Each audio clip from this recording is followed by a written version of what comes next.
भाजपा के प्रदेश अध्यक्ष भूपेंद्र चौधरी ने अखिलेश यादव पर निशाना साधा। अखिलेश यादव को पिछड़ा वर्ग से मतलब नहीं, सपा सरकार में एक ही जाति के लोगों को भर्ती किया जाता है। अखिलेश यादव अपने परिवार के बारे में सोचते हैं।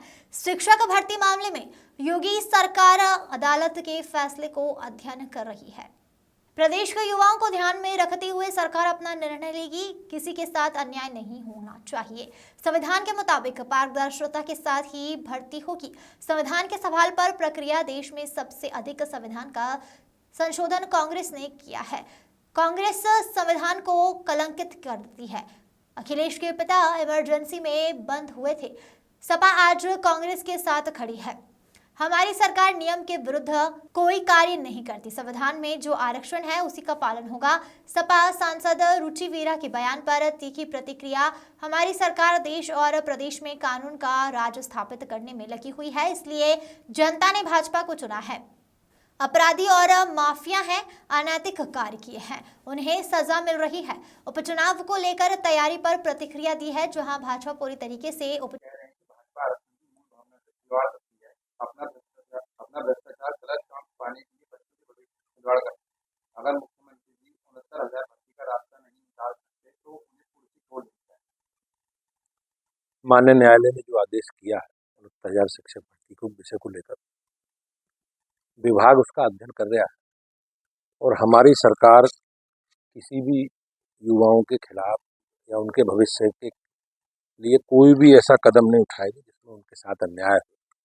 हम संकल्पित हैं, जो विधि सम्मत व्यवस्था है, जो आरक्षण के नियमों में व्यवस्था है, जो हमारे संविधान में प्रदत्त व्यवस्था है, उसी के आधार पर हमारी सरकार आगे बढ़ी।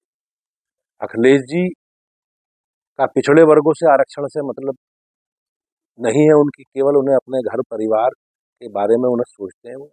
आपने देखा होगा समाजवादी पार्टी की सरकार के समय किस प्रकार से एक जाति के लोगों की भर्ती होती थी, किस प्रकार से जो आयोग और बोर्ड थे उनमें अलग अलग किस प्रकार से भ्रष्टाचार के आरोप लगे। तो ये कहीं ना कहीं जो इस तरह का काम करने वाले लोग हैं दूसरों को ज्ञान देने से उन्हें बचना चाहिए। हमारी सरकार संविधान में जो आरक्षण है, जो व्यवस्था है, उसके साथ ही आगे बढ़े।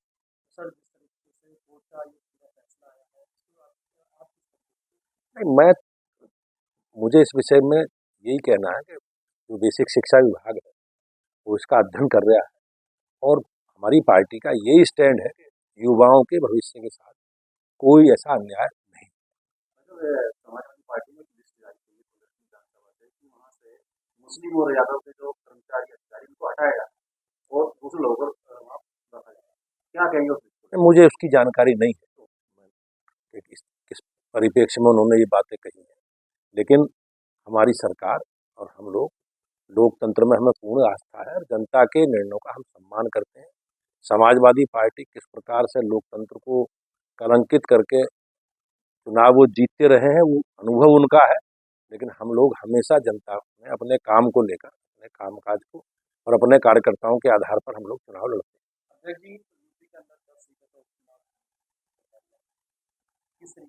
पार्टी की दृष्टि से हम लोगों ने अपना संगठन का जो हमारा स्ट्रक्चर है उसको हम लोगों ने दुरुस्त कर लिया है और जैसे भी आचार संहिता लगेगी हम लोग प्रत्याशी चयन की प्रक्रिया को पूरा करेंगे और पूरी ताकत के साथ, मजबूती के साथ हम लोग चुनाव लड़ेंगे। निश्चित रूप से बहुजन समाज पार्टी प्रदेश का एक बड़ी राजनीतिक पार्टी है और बहन जी के नेतृत्व में कई बार उन्होंने उत्तर प्रदेश में सरकार चलाई है, तो निश्चित रूप से सबको अपना लोकतंत्र में अपनी जनता के बीच में जाना, अपने एजेंडे को जनता के बीच में रखने का अधिकार है।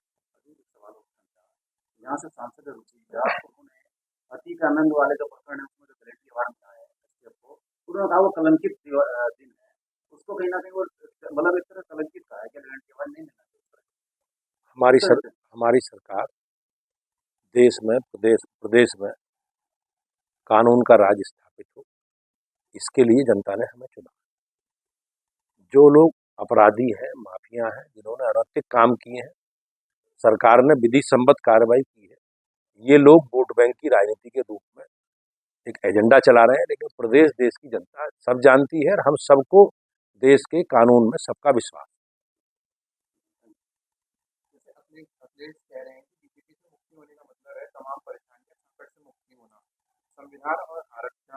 निभाए हैं भाजपा के, उन्हें जब मौका मिलता है आरक्षण से खिलवाड़ करते हैं।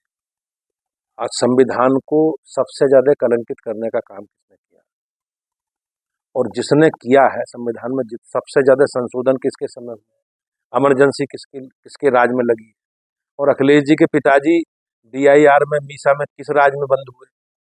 तो किस प्रकार से संविधान को कलंकित करने का काम कांग्रेस पार्टी ने किया है। समाजवादी पार्टी अखिलेश यादव जी आज उन्हीं के साथ खड़े।